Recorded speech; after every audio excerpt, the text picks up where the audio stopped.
teachers and other staff play an important role in creating peaceable classroom and school.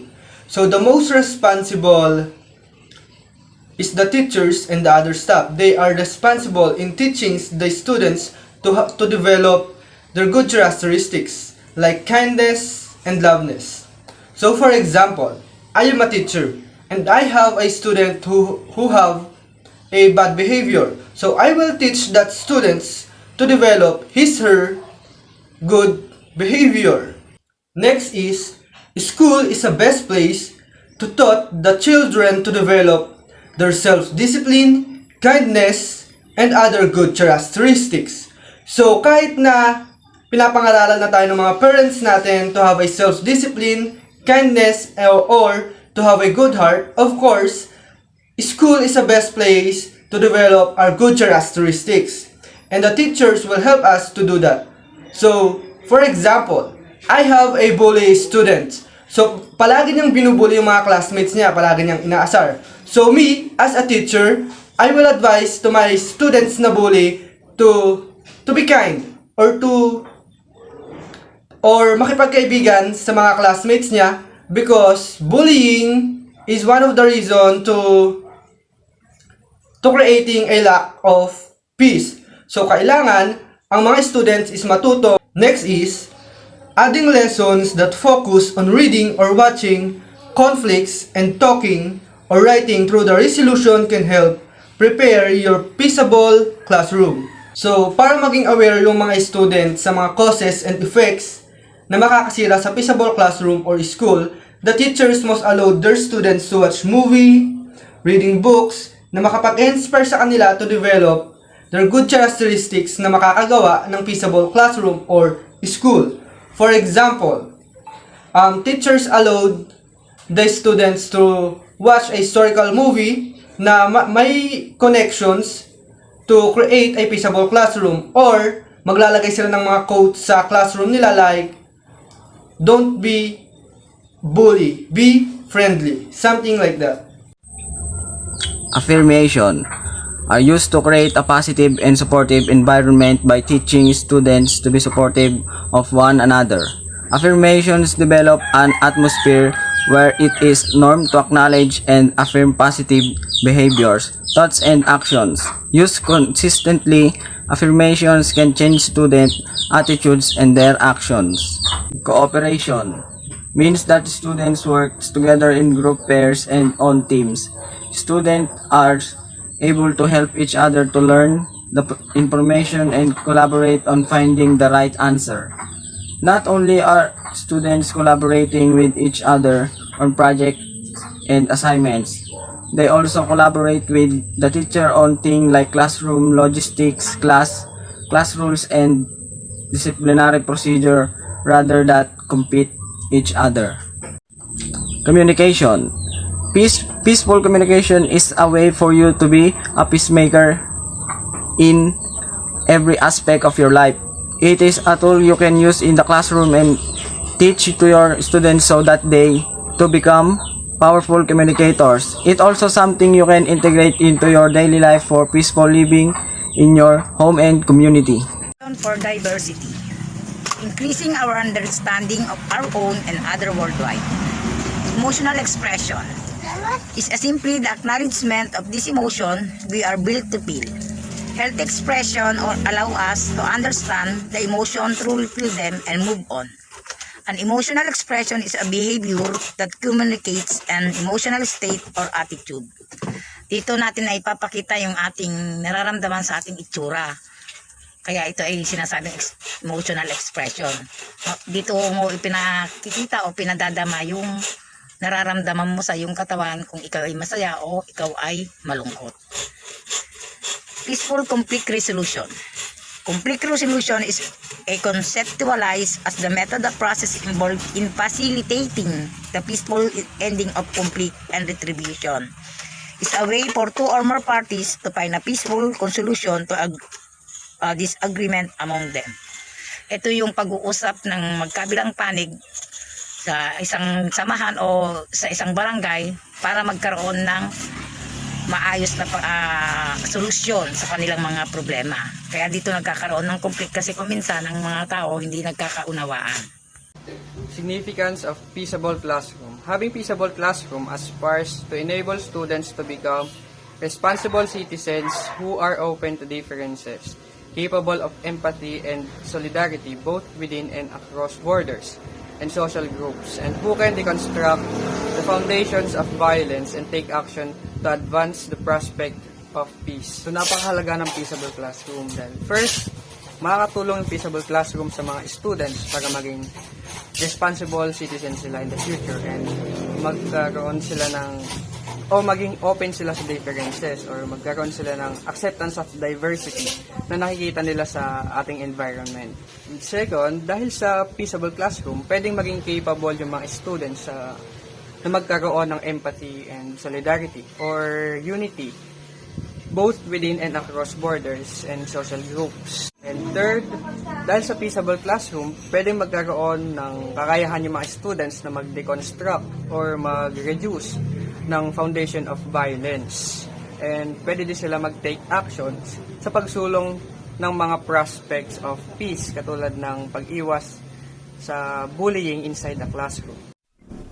The Peaceable Teacher. The Peaceable Teacher, according to Diaz Granados Ferrans, a successful peace education program focuses on helping children develop the skills they will need to get along with others, solve conflicts in non-violent ways, contribute positively to their communities, respect intergroup differences, and value diversity.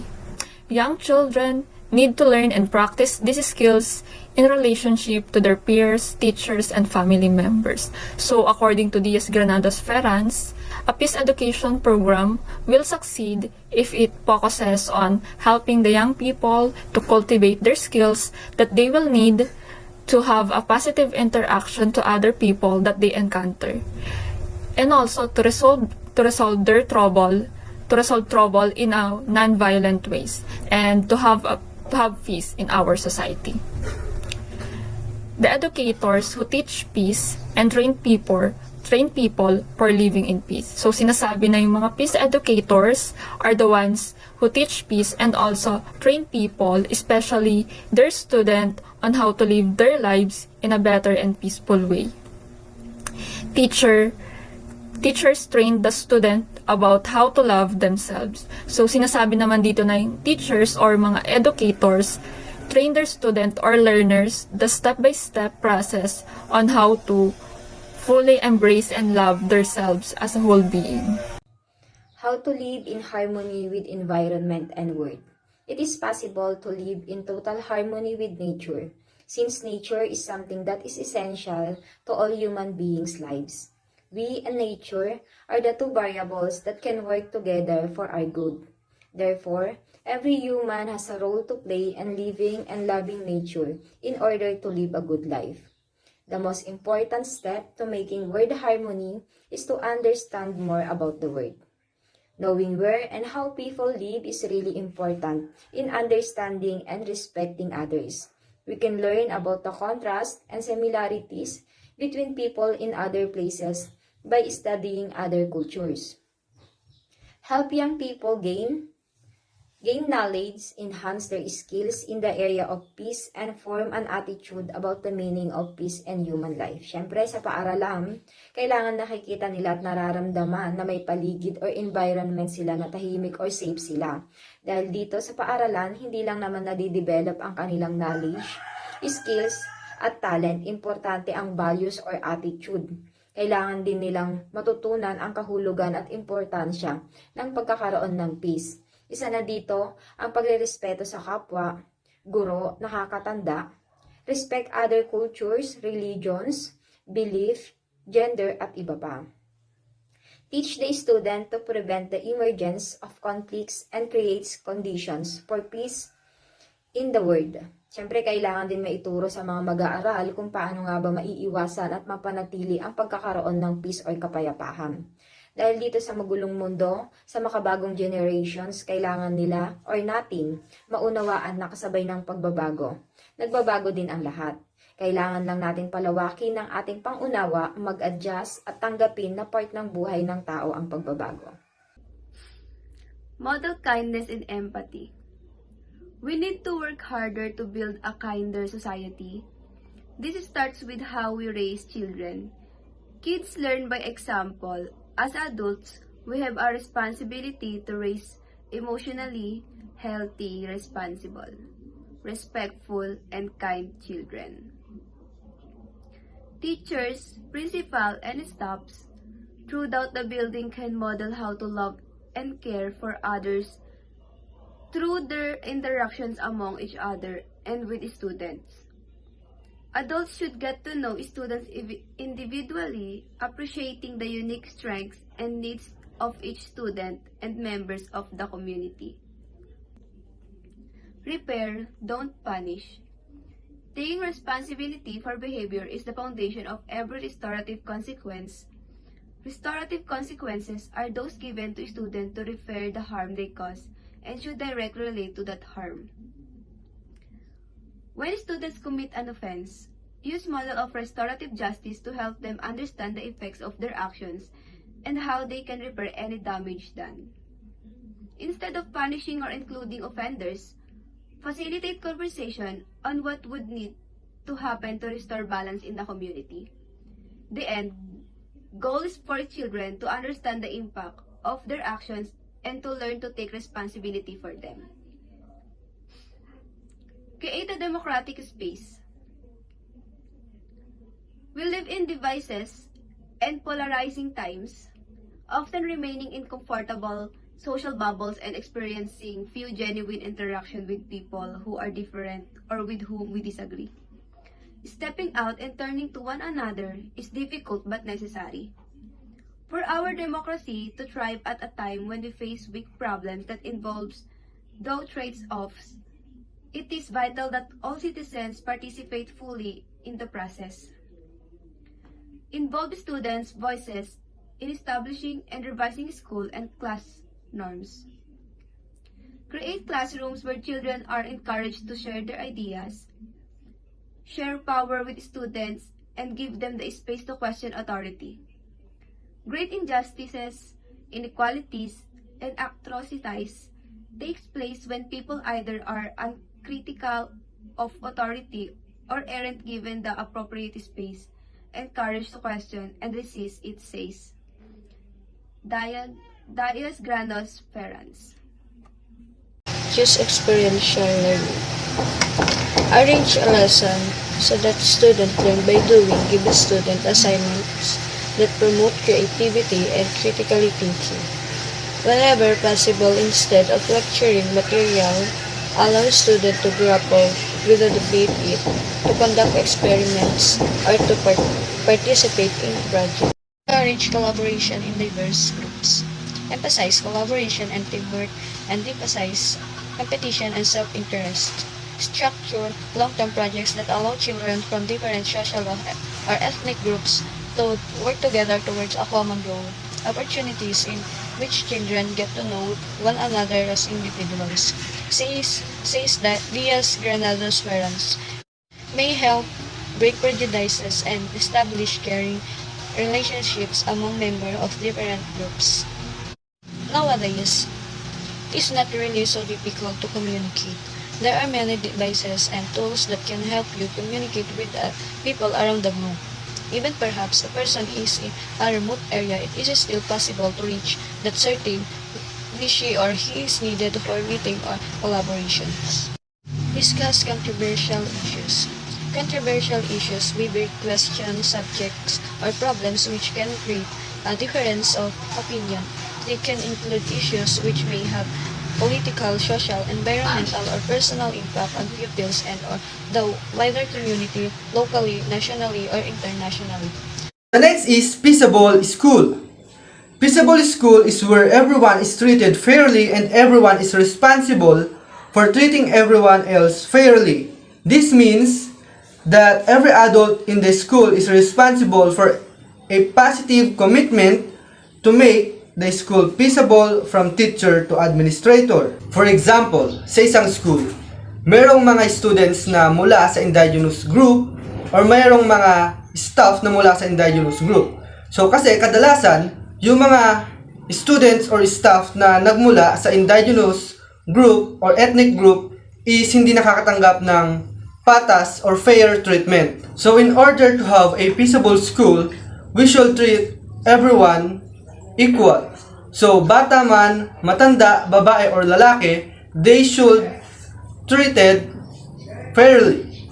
Peaceable school characteristics. So ano nga ba yung mga magagandang katangian ng isang school na tinataglay ang peaceable environment? So first, non-violence.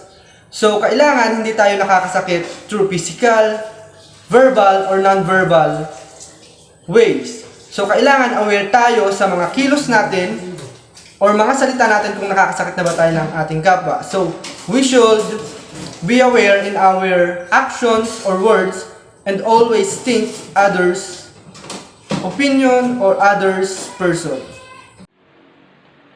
Conflict resolution techniques. Conflict can be resolved in a variety of ways, include negotiations, mediation, arbitration, and litigation.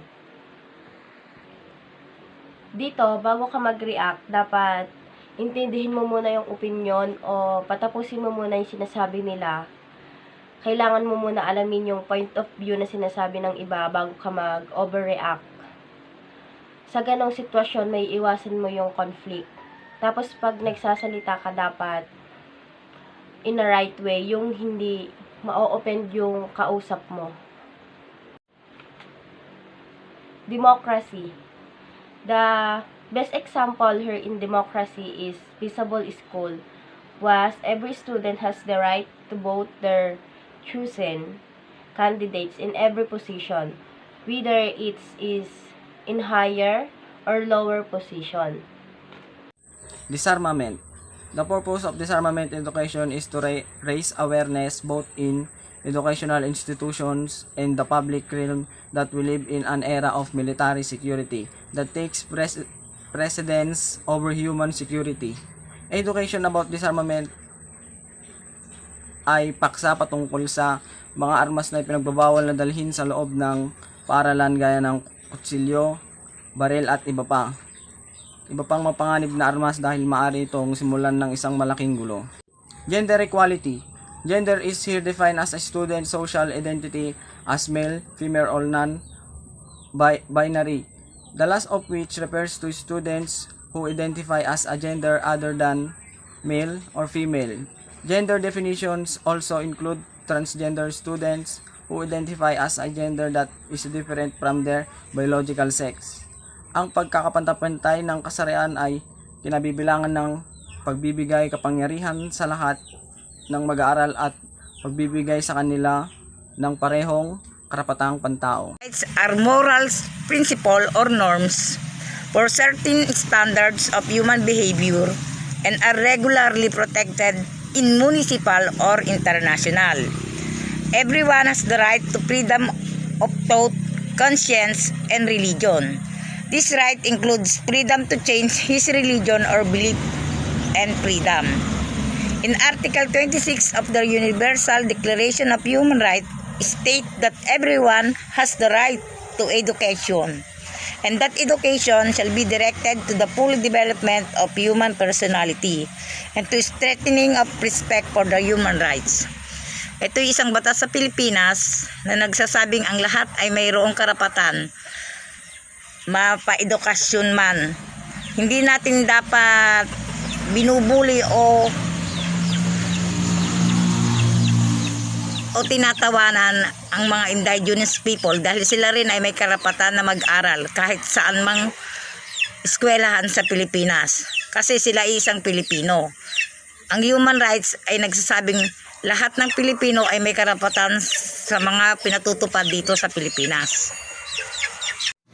Peaceable school should stop the existence of bullying. So, syempre sa lahat naman ng school, di ba, dapat walang bullying na nagaganap. Mapa-private or public man, di ba? Dahil isa itong reason kung bakit maraming mga student na nagda-drop out and maraming mga kabataan na nagsusuicide dahil hindi nila kinakaya yung bullying na ginagawa sa kanila ng kanilang classmate. And peaceable school should stop the existence of crime dahil siyempre kung merong crime na nagaganap sa loob ng school ay hindi mafe-feel ng mga student na safety sila doon and hindi sila magiging comfortable. So siyempre, tayo din naman, di ba, dapat nasisecure natin yung safety natin sa isang lugar and dapat ay magiging comfortable tayo sa isang lugar. So, dapat wala na nangyayari na crime sa loob ng school. Example na nga din ng crime, yung bullying, di ba? Dahil yung bullying and other crimes ay malaking epekto ito sa pag-aaral ng mga students. Violence, the use of physical force to harm someone, to damage property, or etc. There are 5 interrelated types of violence. We have physical violence, verbal violence. It may include hate speech, psychological violence, sexual violence, and socio-economic violence. So, sa physical violence, pwedeng beating, burning, kicking, punching, beating, maiming, or killing, or yung paggamit ng mga objects or weapons. Racism. Roots from us being different from each other. Where differ in races, colors, beliefs, nationality, levels of intellect, and our status in society. Whereas everyone should be equal. Example of this is the existence of races.